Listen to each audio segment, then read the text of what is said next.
parasympathetic activation. I don't know, I can't rationalize it anymore. So I will make myself do parasympathetic push-ups throughout my day. I'll do that calming breath before I have to sigh. I'll put light pressure on my eyes, do my long exhale before I have to rub my eyes. And if you have, who has tired eyes right now if you've been up for a while and stuff?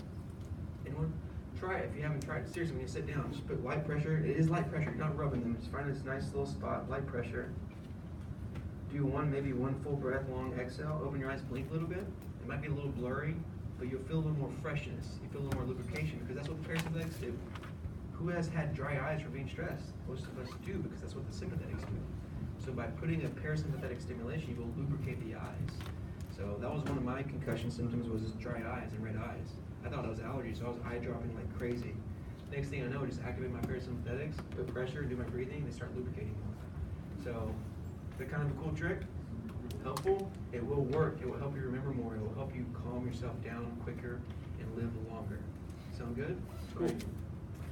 Primitive reflex, you can sit down if you want, yeah, go ahead. You ever use like the same pulse before? Yeah, always accurate, always works.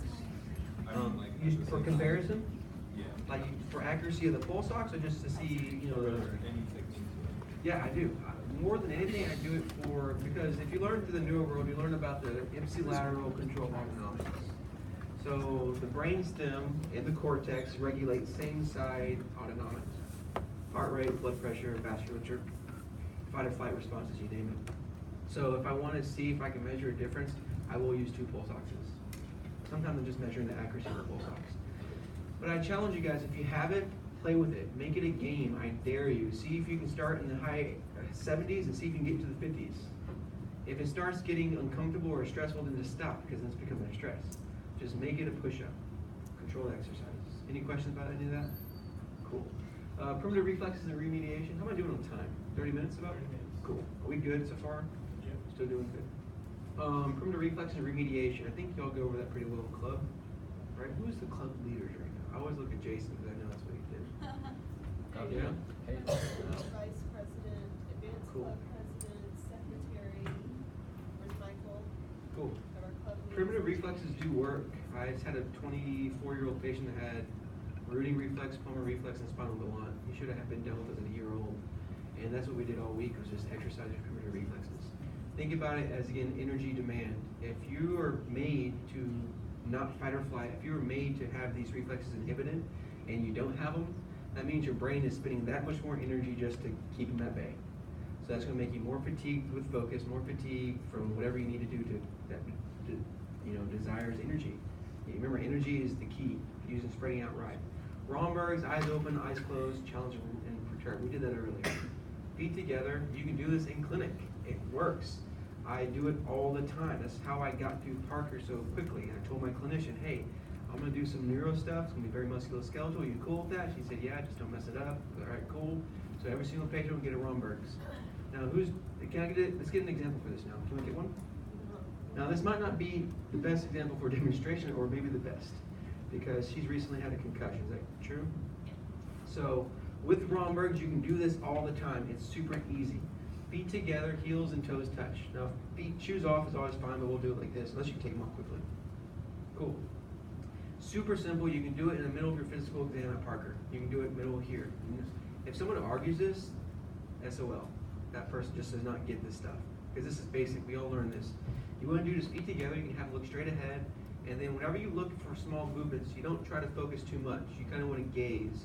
So if I was gazing in front of her, I'd look here, or gaze there, so I can see any kind of small sway. Some people say use some kind of measurement in front of you, and you're looking for how much she sways according to the object in the distance. But what you do is have them sit there, get used to it, and then close their eyes. Close your eyes. Which way does she go right away? Left. Keep in mind, I hope I make this confusing for you, which is good, because if you think you know all this neuro stuff, just wait for the brain to slap you in the face. Because the brain will say, nope, we're not a textbook. I've had stacked lesions where it's left cerebellum, left frontal lobe, right frontal lobe, which makes some sense. I've had lesions that just don't make sense. Lesions meaning weaknesses of cells. So just learn how to read it and interpret it, and then you'll be good. Don't try to be all crazy magical with it. You can, but be careful. There's certain groups that like that more than the others. Now, something else you gotta keep in mind is, that's where she went. So we automatically think what cerebellum? Left. That's what we're all taught. But I like to use a perturbed surface to confirm it. I also like to do a challenge Romberg's to confirm it, because I don't know, maybe she actually just doesn't want to go to the right. So that's a compensation. She might have went to the left because her right sucks even more. So I have to confirm it. So I do at least 3 of these tests. So first one's Romberg's, feet together, eyes open, eyes closed. Right, don't face that direction. Now I like to always communicate. We're cells. Our cells, we talk about working with neurons and talking about working with subluxations. And what's the key to all cellular function? Communication. So if you're telling your cells to communicate, you as a human should communicate. So what I'm about to do is I'm going to give you little punches like this. Now be careful. If you're working with someone that's been abused or something along those lines, that's why you communicate. You just don't start hitting someone. That's going to create a whole different response. So you say, I'm just going to give you little nudges. And if I need to, I'll go like that or like that. And just, what I want you to do is do your best to keep your waist still and try to keep your feet together. If you need a step, if you're about to fall, just take a step out. Sound good? Cool. So she still closes her eyes. Close your eyes. They closed. And I'm just going to give her a little nudge. Good. Good. Get your feet back together. Reset. Do a little nudge this way. Good. I'm going to do a few more. Good. Now what I like to do, because I like to go a little above and beyond, this is very reflexive. She doesn't know where it's coming, but most brains can kind of confirm, well, he's hit me 2 to the left, he might go to the right next. So I want to see what she can do cortically. So I'm going to tell her which way I'm coming from. So feet together, I'm coming from your right, okay? She's going to reflexively lean into it, just how it is. There you go. Good. Now I'm coming from your left, okay? I'm cheating. Okay. Coming from your left.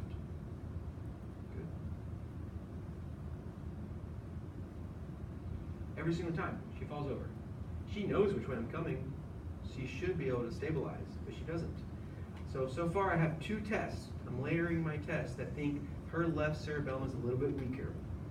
Go and stand on that. And then after the end of this, I'll tell you how you can use it to adjust. Go ahead and feet together, yep. Heels together, toes together. There you go. Kind of get used to it. I think in the books they say rest on this for like a minute or 2. We don't have time for that. Most of us don't. So, I mean, I've never waited. I think I waited that long, maybe once. So I just kind of let them get used to it. And then when you're ready, close your eyes.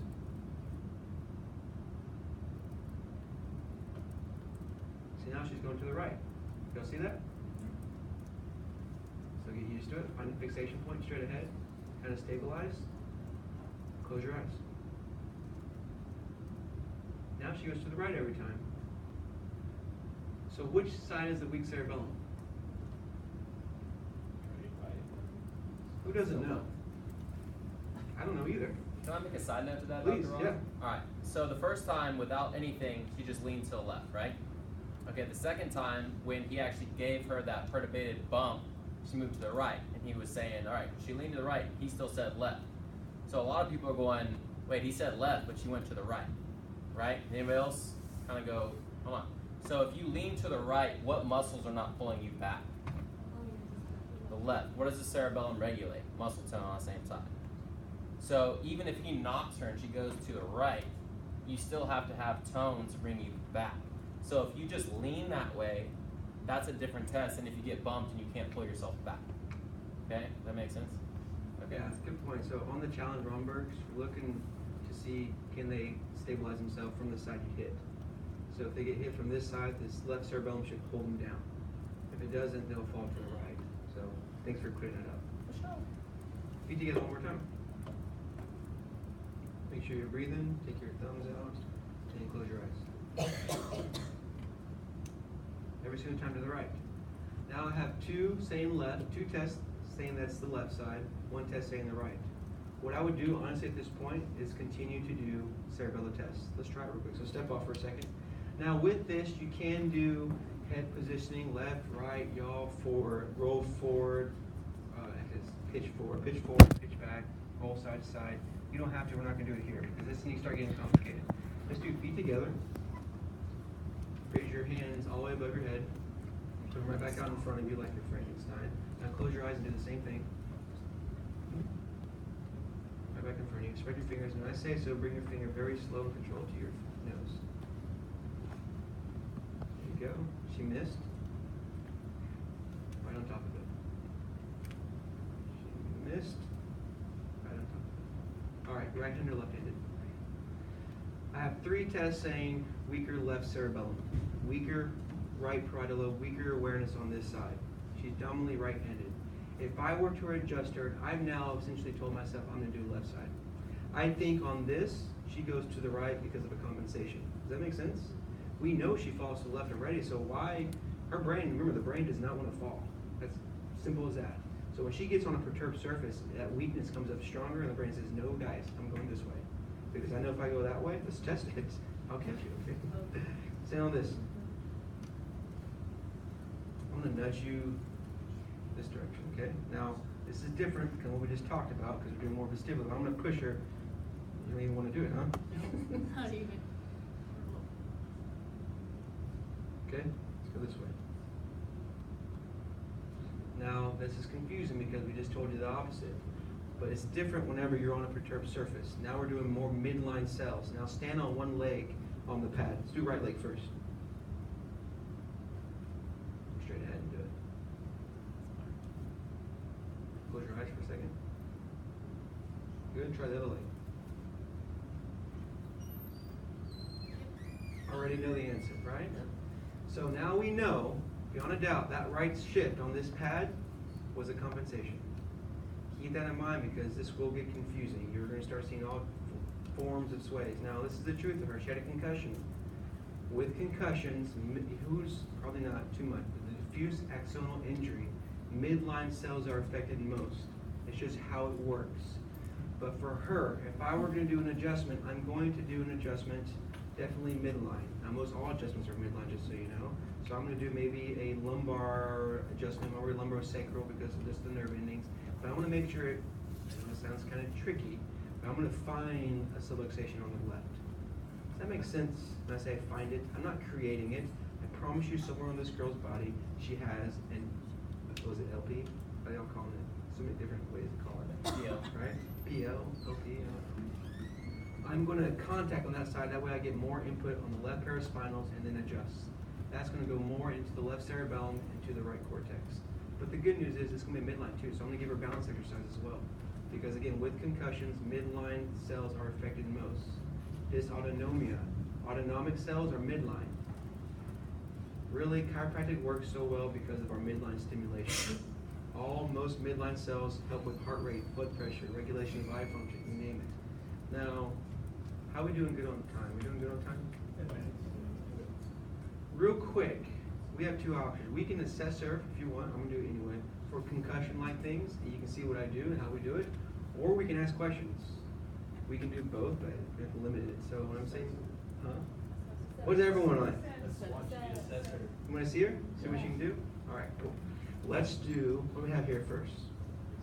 We already did finger and nose, so I know it's left cerebellum. Let's do pursuits. Let's do some eye stuff. Now with eyes, I know I made the disclaimer already to be careful with it in clinic because honestly, it's just kind of out there. I mean, not for us because we understand it, but to other clinicians, it's different.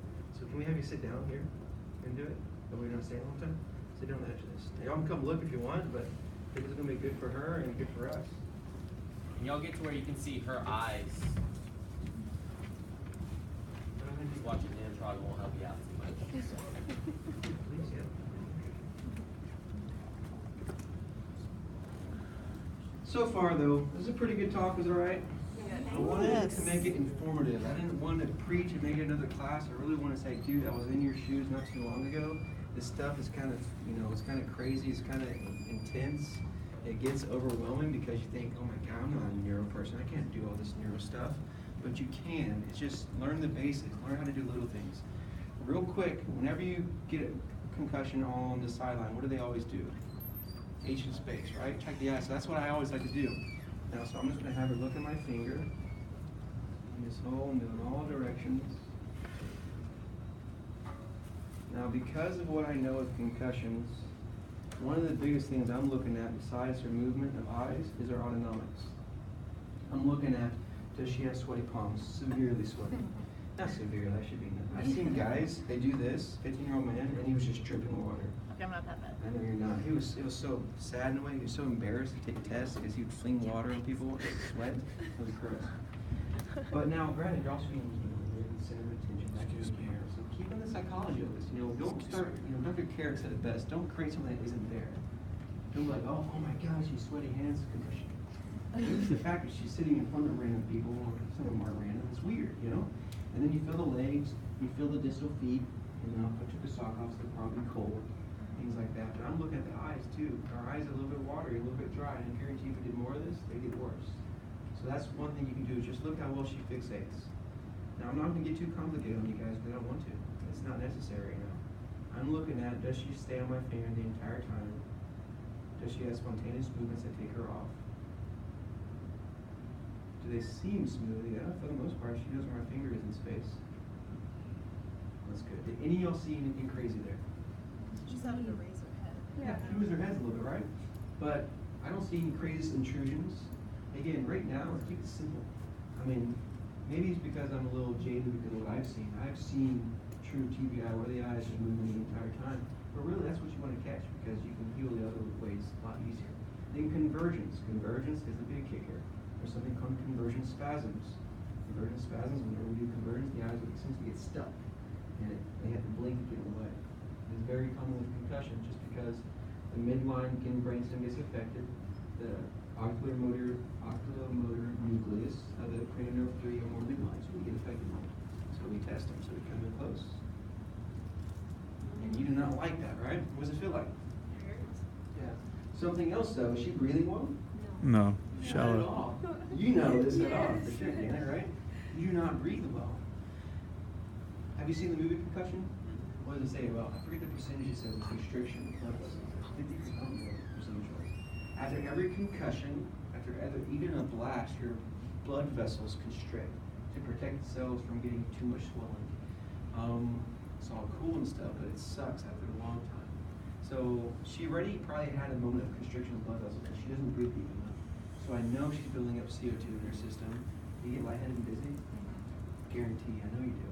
So what I'm going to try now is I want you to breathe in deep. Hold it for a second, let it all the way out. You can use your lips, I recommend it always just because of the power. Do one more breath. And as you exhale on this next one, we're going to do the same thing and come in, okay? So look here, come in, come in, come in, come in, come in. A little more tolerable? What did you do different?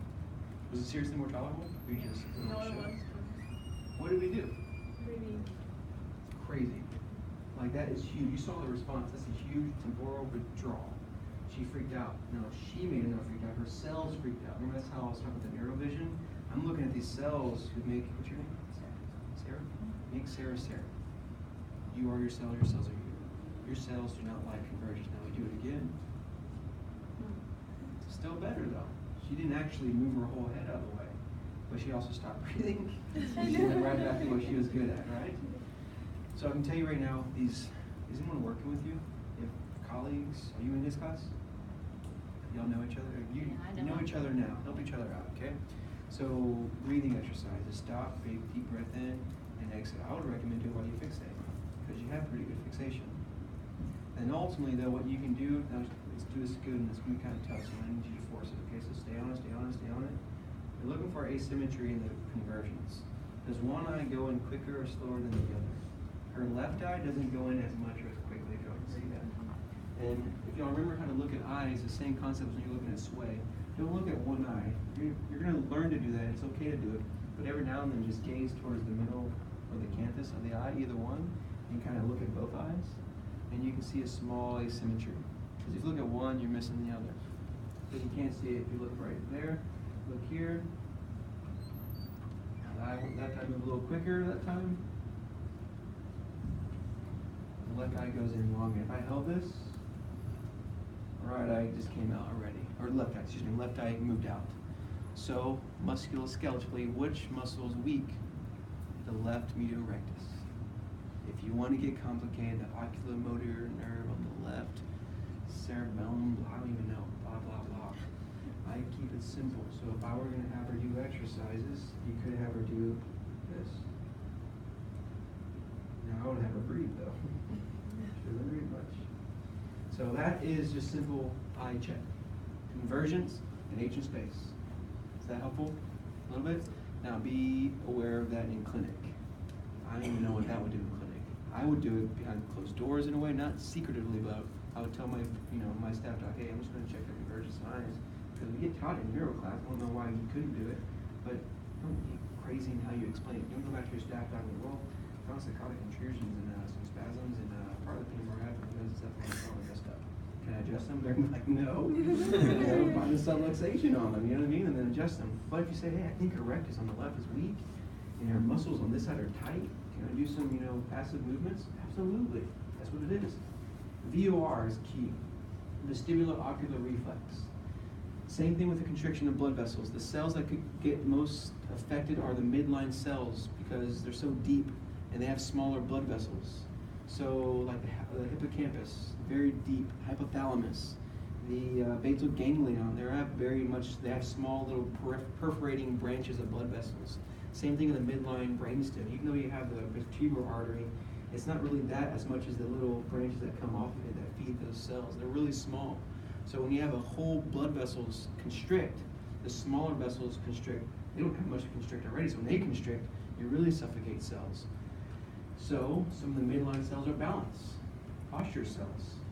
So if I want to assess that, I can have her fixate and see how well she does when I do this.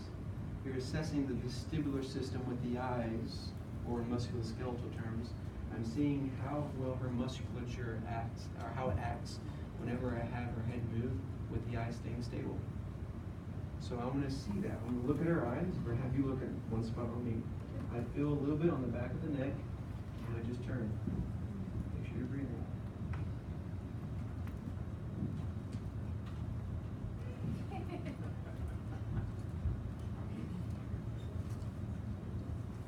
Now, who saw the beginning of what happened?